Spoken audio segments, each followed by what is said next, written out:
Chapter 2 हम लोग पढ़े थे बायोलॉजिकल मॉलिक्यूल्स, और इसके अंदर हमने डिफरेंट तरह के मॉलिक्यूल्स को देखा था अपने पिछले लेक्चर्स के अंदर कि वो कौन कौन से मॉलिक्यूल्स हैं या कौन कौन से कंपाउंड्स हैं जो लिविंग ऑर्गेनिजम्स के अंदर प्रेजेंट होते हैं। उन मॉलिक्यूल्स में से हमने वाटर को और कार्बोहाइड्रेट्स को ऑलरेडी स्टडी कर लिया है अपने पिछले लेक्चर्स के अंदर। आज हम इसी से आगे कंटिन्यू करेंगे और हमारा आज का जो टॉपिक है वो है लिपिड्स। जिस तरह से हमने बाकी मॉलिक्यूल्स को देखा था उसी तरह से लिपिड्स के बारे में भी हमने पढ़ा था कि लिपिड जो है वो मैमेलियन सेल में, मैमल का जो एक सेल है उसके अंदर 3% जो है वो लिपिड्स प्रेजेंट होते हैं।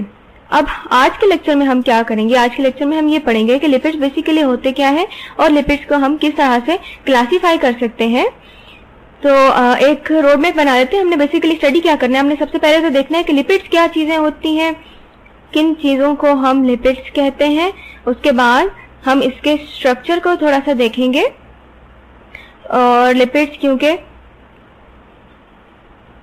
स्ट्रक्चर जो लिपिड्स के जो कंपाउंड्स हैं बेसिकली वो फैटी एसिड से बने होते हैं, तो हम थोड़ा सा फैटी एसिड को डिस्कस करेंगे, उसके स्ट्रक्चर को कि वो किस तरह का होता है, फैटी एसिड्स क्या चीजें होती हैं। और उस चीज के बाद हम क्लासिफिकेशन देखेंगे कि हम लिपिड्स को किस तरह से क्लासिफाई कर सकते हैं डिफरेंट ग्रुप्स में, और उन ग्रुप्स की कुछ एग्जांपल्स को हम स्टडी कर लेंगे। तो ये ओवरऑल हमारा लिपिड का टॉपिक है।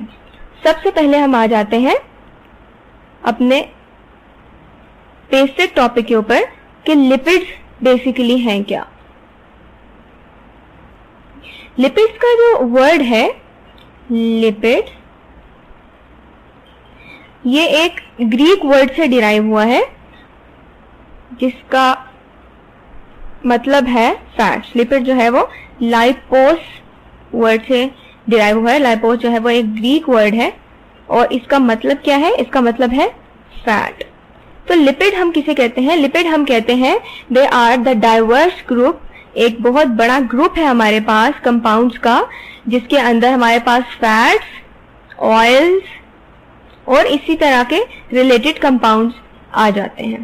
फैट्स और ऑयल्स से मुराद क्या है, फैट्स और ऑयल्स हम उन कंपाउंड्स को कहते हैं जो कि वाटर के अंदर सोल्यूबल नहीं है। They are not soluble in water, लेकिन वाटर के अंदर सोल्यूबल नहीं है, लेकिन ये डिफरेंट ऑर्गेनिक सॉल्वेंट्स के अंदर सोल्यूबल हैं।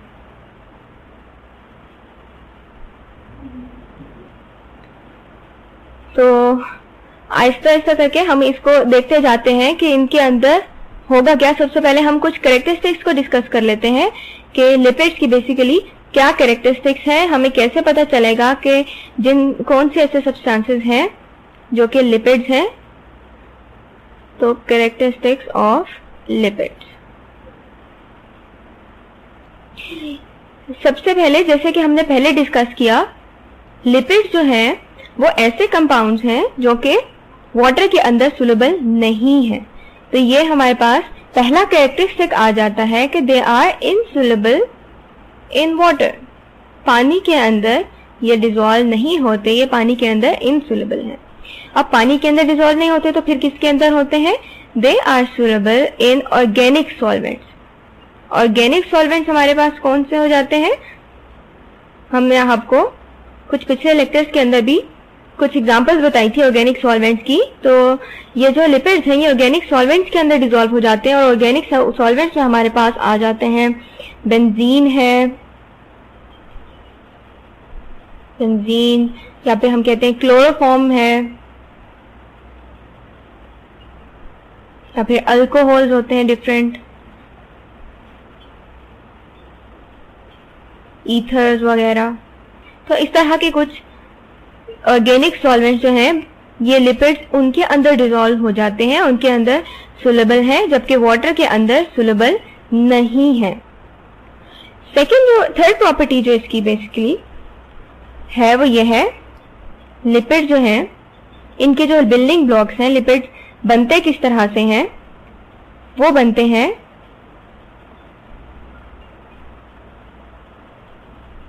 फैटी एसिड से, ग्लिसरॉल से और स्टीरोल्स। तो ये 3 चीजें हैं जिनसे मिलके लिपिड्स बनते हैं। या फिर हम ये कह सकते हैं कि लिपिड्स के जो बिल्डिंग ब्लॉक्स हैं वो क्या क्या है, फैटी एसिड्स हैं, ग्लिसरॉल्स हैं और स्टीरोल्स हैं। इन 3 चीजों से लिपिड का स्ट्रक्चर बनता है। फोर्थ कैरेक्टरिस्टिक जो कि लिपिड्स का है वो ये है कि लिपिड जो है वो हमें एनर्जी प्रोवाइड करते हैं। दे प्रोवाइड अस एनर्जी, और वो जो एनर्जी है वो तकरीबन आप कह सकते हैं कि this energy is double the amount of carbohydrate, double the energy provided by carbohydrate. जितनी एनर्जी हमें कार्बोहाइड्रेट्स देते हैं, लिपिड्स हमें उससे डबल एनर्जी देते हैं।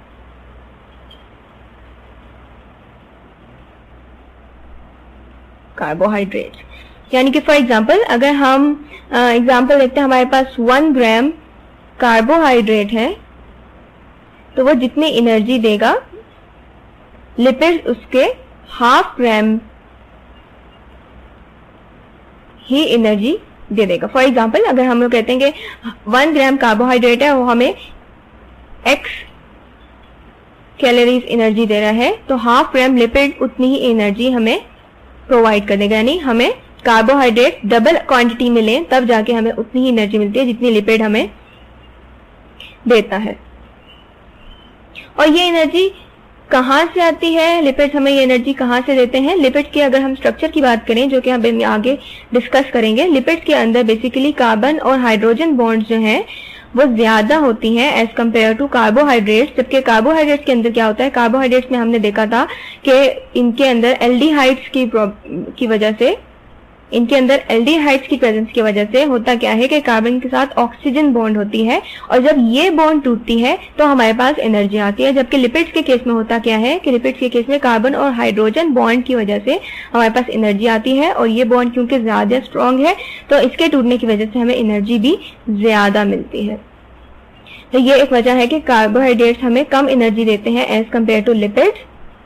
इसके अलावा लिपिड्स के अगर हम यूजेस की बात करें तो हम कहेंगे कि लिपिड जो है वो basically they are the component of cell membrane. जब हम एनिमल सेल की बात करते हैं या हम प्लांट सेल की बात करते हैं तो जो उनकी सेल मेम्ब्रेन है वो एक स्पेशल सब्सटेंस से मिलकर बनी होती है। ये जो मेम्ब्रेन है इनको हम कहते हैं कि ये मेम्ब्रेन सेमी परमिएबल मेम्ब्रेन होती है। सेमी परमिएबल का मतलब क्या है? परमिएबल, सेमी परमिएबल का मतलब है कि ये कुछ सब्सटेंसेस को तो अपने अंदर से गुजरने देती है, पास करने देती है, लेकिन कुछ सब्सटेंसेस को रोक के रखती है, उनको अपने अंदर से गुजरने नहीं देती। तो वो क्या चीज है जो कि इसको ऐसा बना देती है? वो प्रेजेंस है हमारे पास लिपिड्स की और सेल मेम्ब्रेन के बाकी कुछ सब्सटेंसेस की। तो यही वजह है कि जो सेल मेम्ब्रेन है उसके अंदर लिपिड्स प्रेजेंट होते हैं, और लिपिड्स करते क्या है कि सेल मेम्ब्रेन के अंदर का जो वाटर है वो उसके अंदर डिसॉल्व नहीं होते और एक इंसुलेशन प्रोवाइड करते हैं सेल को, ताकि सेल के अंदर के कंपोनेंट्स जो हैं वो बाहर ना जा सके और बाहर के अनवांटेड कंपोनेंट्स जो हैं जो जरूरत के नहीं है वो सेल के अंदर दाखिल ना हो सके। तो ये हमने पढ़ लिया कि लिपिड जो है वो एक कंपोनेंट है सेल मेम्ब्रेन का जो कि उसे प्रोटेक्शन भी प्रोवाइड करते हैं और इंसुलेशन प्रोवाइड करते हैं। इसके अलावा लिपिड के यूजेस में हम कहते हैं कि एटमॉस्फेयर से लिपिड जो है वो, लिपिड्स क्योंकि हमने कहा कि वाटर के अंदर डिसॉल्व नहीं होते तो दे आर इंसुलेटर्स, और यही वजह है कि लिपिड जो है वो हमें एक इंसुलेशन प्रोवाइड करते हैं। Insulators against what? Against atmosphere. यानी कि अगर हम अपने बॉडी की बात करते हैं तो हमारे जिस्म में जो चर्बी है या फिर हम कहते हैं फैट्स जो हमारे बॉडी के ऊपर होते हैं वो हेल्प करते हैं कि एटमॉस्फेयर में अगर बहुत ज्यादा ठंडा मौसम है या बहुत ज्यादा गर्म मौसम है तो बाहर का टेम्परेचर हमारे अंदर की बॉडी को अफेक्ट ना करे, यानी कि एक इंसुलेशन प्रोवाइड करते हैं लिपिड्स, और ये हमारे फायदे के लिए होते हैं। अगर हम कुछ एग्जांपल्स देख लें, जैसे कि अभी हमने ये 2 चीजें डिस्कस की कि सेल मेम्ब्रेन को हमने देखा या इंसुलेशन को देखा, तो इसके एग्जांपल्स अगर हम देखें, एग्जांपल्स में लेट्स सपोज हम देख लेते हैं वैक्सिस को। वैक्स जो है, वैक्सिस ये प्रेजेंट होते हैं एक्सोस्केलेटन के ऊपर, यानी कि जो भी इंसेक्ट्स होते हैं, छोटे छोटे कीड़े मकोड़े होते हैं, उनके जो एक्सोस्केलेटन, जो उनके बाहर का स्केलेटन है, वो वैक्सीज से मिलकर बना होता है। एक्सोस्केलेटन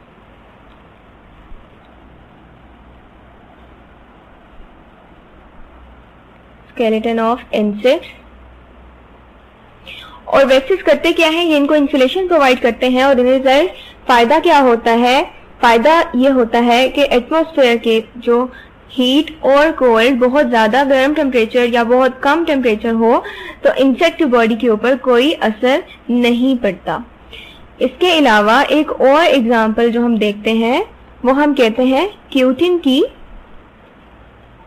क्यूटिन एक ऐसा केमिकल सब्सटेंस है जो कि पौधों के ऊपर, पौधों के डिफरेंट पार्ट्स, जैसे फॉर एग्जांपल स्टेम है या लीव्स हैं, तो इनके ऊपर प्रेजेंट होता है। क्यूटिन आपने अक्सर देखा भी होगा, लीफ के जो अपर सरफेस होता है, फॉर एग्जांपल हमारे पास कोई भी लीफ है और उसका जो ऊपर का हिस्सा होता है वहां पे आपको कुछ शाइनी सरफेस दिखाई देती है, और वो शाइनी सरफेस बेसिकली होती क्या है, वो प्रेजेंस होती है क्यूटिन की हमारी अपने लीफ के ऊपर। और क्यूटिन का क्या फायदा होता है, क्यूटिन का ये फायदा होता है कि ये प्लांट को प्रोटेक्शन प्रोवाइड करती है, प्लांट के अंदर से एक्स्ट्रा वाटर को ट्रांसपायरेट करने के लिए, ट्रांसपायरेशन को रोकने के लिए हेल्प प्रोवाइड करती है क्यूटिन। और इससे होता यह है कि प्लांट के अंदर का जो वाटर है वो इवेपोरेट नहीं हो पाता। इसके अलावा प्लांट को इससे प्रोटेक्शन भी मिलती है।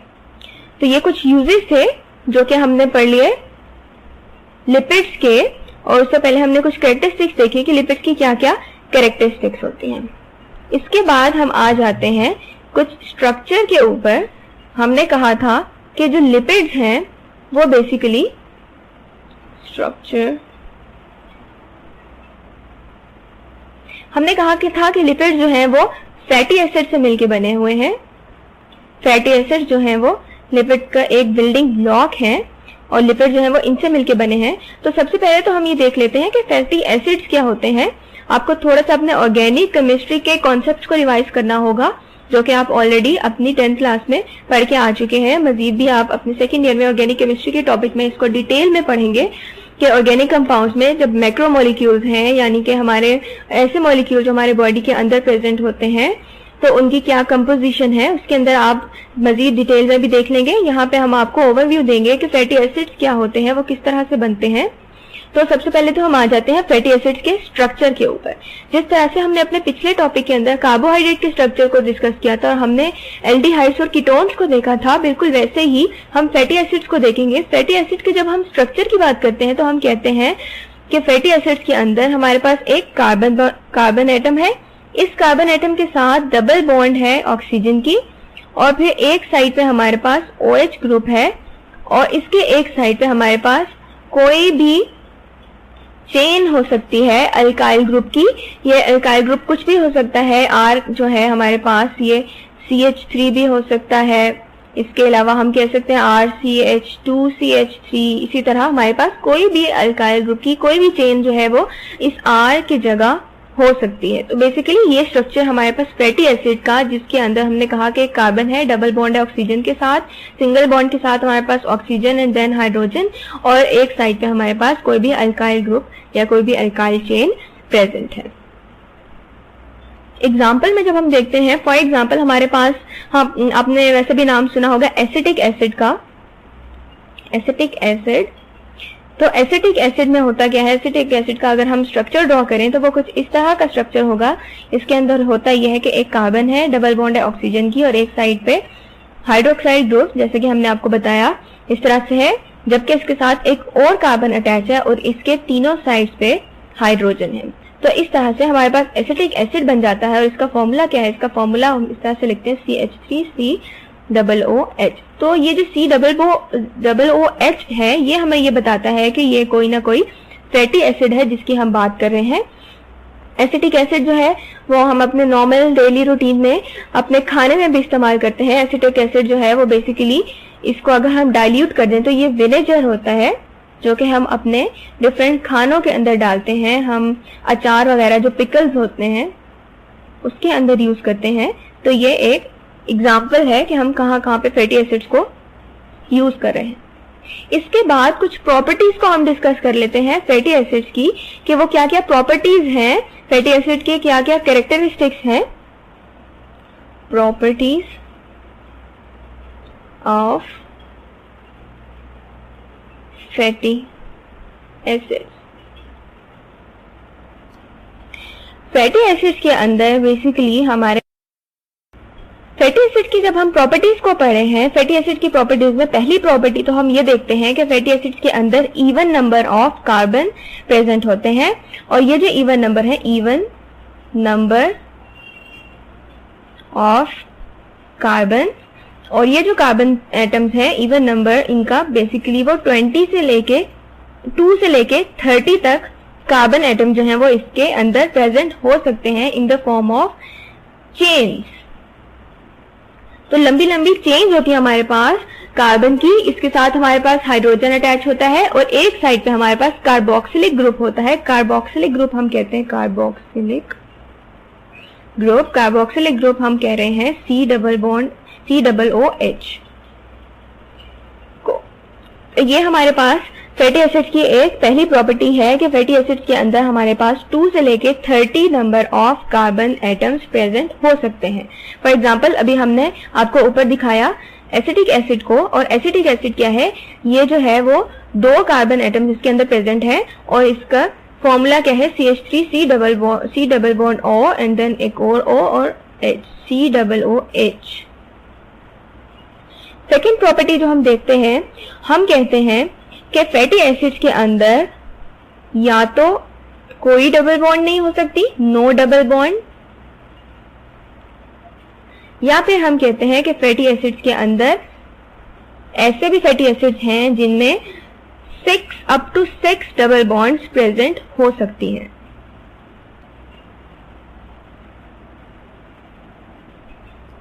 अब वो कौन से ऐसे फैटी एसिड हैं जिनके अंदर कोई डबल बॉन्ड नहीं है, ऐसे फैटी एसिड जिनके अंदर कोई डबल बॉन्ड प्रेजेंट ना हो उनको हम कहते हैं they are saturated fatty acid. Saturated fatty acid. और वो फैटी एसिड जिनके अंदर डबल बॉन्ड प्रेजेंट होती है उनको हम कहते हैं they are unsaturated fatty acids. Unsaturated fatty acids. Saturated fatty acids basically वो फैटी एसिड्स हैं जिनके अंदर हमने आपको बताया कि कोई डबल बॉन्ड प्रेजेंट नहीं होगी, जैसे कि हमने एसिटिक एसिड को डिस्कस किया। एसिटिक एसिड एग्जांपल है हमारे पास एक सैचुरेटेड फैटी एसिड की। इसका मतलब ये है कि इसको हम मजीद सैचुरेट नहीं कर सकते, इसके अंदर मजीद हम कोई और बॉन्ड किसी भी चीज की नहीं बना सकते, बिकॉज ये ऑलरेडी सैचुरेटेड फॉर्म में है। जबकि अनसैचुरेटेड फैटी एसिड्स वो फैटी एसिड्स हैं जिनको मजीद हम सैचुरेट कर सकते हैं। इसका मतलब है कि मजीद हम हाइड्रोजन इसके अंदर ऐड कर सकते हैं या फिर कोई और कंपाउंड, कोई और एटम जो है वो इसके साथ बॉन्ड बना सकता है और ये जो डबल बॉन्ड है ये खत्म हो सकती है। अगर हम इसकी एग्जाम्पल को देखें तो एग्जाम्पल में जो हमारे पास सैचुरेटेड फैटी एसिड्स हैं उनको हम कहते हैं कि ये हमारे पास सॉलिड एसिड्स हैं, सॉलिड फॉर्म में आते हैं। जैसे फॉर एग्जांपल हम घी को देख लेते हैं या फिर हम एनिमल फैट को देख लेते हैं। एनिमल फैट जो है वो हमारे पास सैचुरेटेड फैटी एसिड है और हम इसको मजीद सैचुरेट नहीं कर सकते। जबकि अगर हम अनसैचुरेटेड फैटी एसिड की बात करें तो अनसैचुरेटेड फैटी एसिड जो है वो नॉर्मल रूम टेम्परेचर पे हमारे पास लिक्विड फॉर्म में आते हैं। और इसकी एग्जांपल अगर हम देखें तो ऑयल्स जितने भी हैं हमारे पास, जैसे कि वेजिटेबल ऑयल्स आ जाते हैं या डिफरेंट और तरह के ऑयल्स हैं जो कि हमारे पास प्लांट से आते हैं, वो सब के सब अनसैचुरेटेड फैटी एसिड्स हैं, हम उनको मजीद सैचुरेट कर सकते हैं। प्लांट्स और एनिमल की जहां हमने बात की तो वहां पे हम आपको इसके नेक्स्ट प्रॉपर्टी बता देते हैं। लिपिड्स की जो नेक्स्ट फैटी एसिड्स की बेसिकली जो नेक्स्ट प्रॉपर्टी है कि जो एनिमल के जितने भी एनिमल से हमारे पास लिपिड्स या फैटी एसिड्स आते हैं, उनकी हमारे पास स्ट्रेट चेन्स होती हैं, यानी कि वो लंबी लंबी चेन्स के अंदर सीधी चेन्स होती हैं। जैसे हमने भी आपको एसिटिक एसिड बताया, ऐसे हम आपको मजीद कुछ और एग्जांपल्स अभी थोड़ी देर तक बताते हैं, तब आपको पता चलेगा कि फैटी एसिड की जो स्ट्रेट चेन्स हैं, लंबी लंबी चेन्स होती हैं जो कि एक के साथ दूसरे के साथ तीसरे कार्बन आइटम्स इसी तरह ज्वाइन होते हैं। जबकि अगर हम प्लांट्स की बात करते हैं, हमारे पास प्लांट्स के जो फैटी एसिड्स आते हैं वो ब्रांच चेन्स में होते हैं। ब्रांच स्ट्रक्चर हम ऑलरेडी आपको अपने अल्काइल ग्रुप्स के बता चुके हैं कि किस तरह से ब्रांच स्ट्रक्चर्स बनते हैं या किस तरह से रिंग्स बनते हैं। तो जो प्लांट्स के स्ट्रक्चर्स हैं, प्लांट्स के हमारे पास फैटी एसिड्स हैं वो ब्रांच चेन्स में होते हैं, जबकि एनिमल की फैटी एसिड्स हमारे पास स्ट्रेट चेन्स में प्रेजेंट होते हैं। इसी तरह अगर हम सोल्युबिलिटी की बात करें, सोल्युबिलिटी, तो सोल्युबिलिटी की जो प्रॉपर्टी है बेसिकली वो चेंज होती रहती है जैसे जैसे हमारे पास फैटी एसिड में number of carbon atoms change होते रहते हैं। और इसका ट्रेंड कुछ इस तरह से है कि जितने ज्यादा कार्बन एटम्स होते हैं उतना ही ज्यादा सोल्युबिलिटी होती है। यानी हम कह सकते हैं कि the solubility increase with increase in the number of carbon atoms. एक चेन के अंदर जितने कार्बन एटम ज्यादा होंगे उस चेन की या उस फैटी एसिड की जो सोल्युबिलिटी है वो उतनी ही ज्यादा होगी।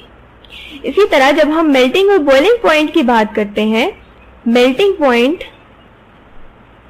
को डिस्कस कर लेते हैं। मेल्टिंग पॉइंट जो है इसका ट्रेंड भी चेंज होता रहता है जैसे जैसे हमारे पास नंबर ऑफ कार्बन एटम्स एक चेन में ज्यादा होते हैं। यानी कि जितने ज्यादा कार्बन एटम्स होंगे उतने ही ज्यादा मेल्टिंग पॉइंट होगा। जैसे for example increase with increase in the number of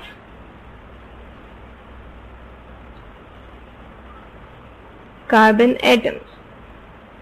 examples को अगर हम देखें, कुछ एग्जाम्पल्स हम आपको बता देते हैं जिससे आपको अंदाजा हो जाएगा कि ये इंक्रीज जो है ये कितना चेंज लेके आता है किसी भी चेन के अंदर।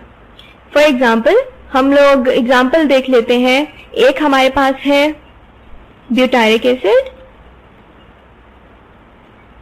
और ब्यूटारिक एसिड में बेसिकली हमारे पास है क्या, ये एक 4 कार्बन एसिड है। और इसका स्ट्रक्चर किस तरह का है, स्ट्रक्चर इसका कुछ इस तरह का है। हमने आपको बताया कि एक साइड पे तो हमारे पास COOH होता है, उसके साथ CH2 एंड देन CH3। ये हमारे पास स्ट्रक्चर बन गया ब्यूटारिक एसिड का। इसके अलावा एक और एग्जांपल हम देख लेते हैं। हमारे पास है पामेटिक एसिड है,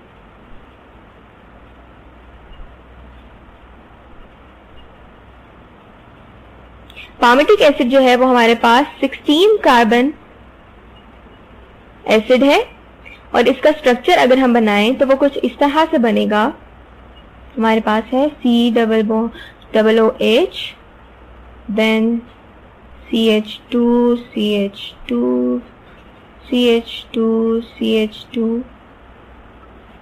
एंड इट गोज ऑन। ये चलती रहती है चेन जब तक हमारे पास एक CH3 बॉन्ड एंड पे नहीं आ जाती। तो बेसिकली अगर हम इसके अंदर कार्बन को काउंट करें तो ये 1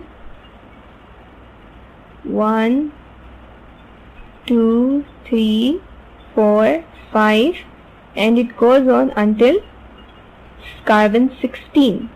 तो इस तरह से हमारे पास पामेटिक एसिड आ गया। अब जैसे कि हमने आपको पीछे बताया कि जो ट्रेंड है वो हमारे पास चेंज होता रहता है with increase in number of carbon atoms.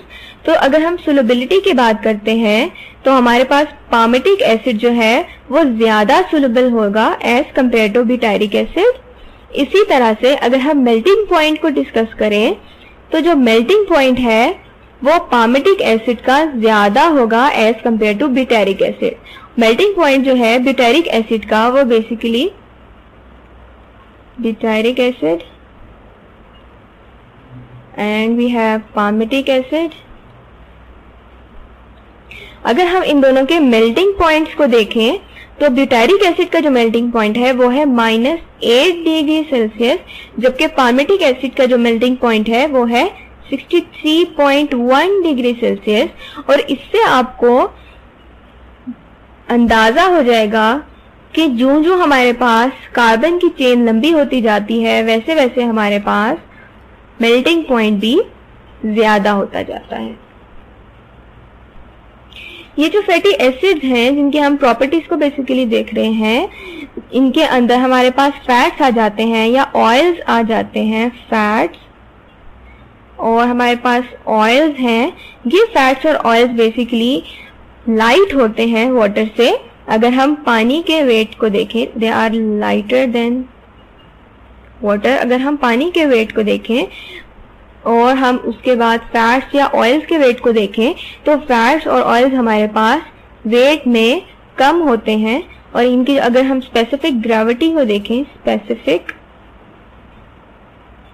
Gravity, तो वो हमारे पास 0.8 होती है। यही वजह है कि फैट्स और ऑयल जो हैं नॉर्मल टेम्परेचर के ऊपर या तो लिक्विड फॉर्म में होते हैं या फिर सॉलिड या सेमी सॉलिड फॉर्म में होते हैं, या फिर हम इनको कहते हैं कि जो अगर हमारे पास सॉलिड फॉर्म में है तो उसे हम नॉन क्रिस्टलाइन सॉलिड भी कहते हैं, because they can not form crystals. कुछ एक्सेप्शंस के अलावा बाकी जितने भी हमारे पास फैट्स हैं, एनिमल फैट्स हो जाएं या फिर प्लांट फैट्स हो जाएं, तो वो हमारे पास लिक्विड होते हैं या फिर नॉन क्रिस्टलाइन सॉलिड्स या सेमी सॉलिड फॉर्म में पाए जाते हैं। तो ये तो हमने पढ़ लिया फैटी एसिड के टॉपिक को। और आज के लेक्चर में हमने क्या देखा, हमने सबसे पहले तो देखा कि लिपिड्स क्या होते हैं, लिपिड्स के बारे में हमने पढ़ा। फिर हमने लिपिड्स के कुछ कैरेक्टरिस्टिक्स को डिस्कस किया, हमने देखा कि लिपिड की क्या क्या कैरेक्टरिस्टिक्स हैं। और फिर हमने उसके बाद डिफरेंट फैटी एसिड्स के ऊपर आ गए हम, और हमने फैटी एसिड्स के स्ट्रक्चर्स को देखा, फैटी एसिड किस तरह से बनते हैं, उनके ऊपर क्या क्या, उन पे क्या ऐसी चीज है जो कि डिफरेंट है। और फिर उसके बाद हमने कुछ एग्जांपल देखी फैटी एसिड की, प्रॉपर्टीज को डिस्कस किया और हमने देखा कि फैटी एसिड्स की क्या क्या प्रॉपर्टीज हैं, इसकी सोलबिलिटी, इसका मेल्टिंग पॉइंट, इसके अलावा नंबर ऑफ कार्बन एटम्स के प्रेजेंट होने से क्या फर्क पड़ता है। और उसके बाद हमने कुछ एग्जांपल डिस्कस की, जैसे कि हमारे पास है ब्यूटारिक एसिड, इसी तरह हमारे पास पाल्मिटिक एसिड, ये दोनों हमारे पास सैचुरेटेड फैटी एसिड्स हैं। अगर हम अनसैचुरेटेड फैटी एसिड्स को देखें तो हमारे पास आ जाता है ओलिक एसिड।